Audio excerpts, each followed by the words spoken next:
So the local football fraternity is still trying to come to grips with the Reggae Girls getting clobbered 9-0 by Canada in the ongoing Olympic qualifying tournament. And according to the new interim head coach, Mr. Hubert Busby, it might have been stage fright. Seriously, stage fright in a qualifying tournament played in an empty stadium months after appearing on the big World Cup stage, where they played against Brazil and Italy and Australia, and them never get stage fright. So them come now to some little qualifiers and get frightened.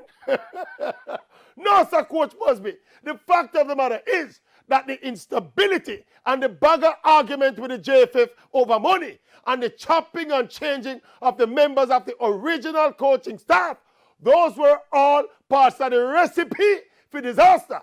These things must have affected the girls personally and collectively and affected their performance. And the next thing, don't get carried away with that World Cup appearance. This Canada team is donkey lengths ahead of Jamaica in terms of quality. Canada is ranked at number 8 and Jamaica is at number 51. So this is not a pure Canada team. And if we have a team that is underprepared with a makeshift coaching staff, 9-0 can happen.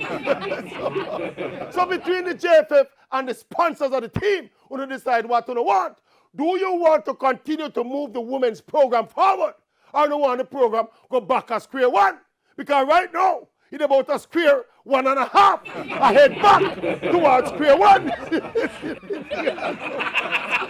Square one!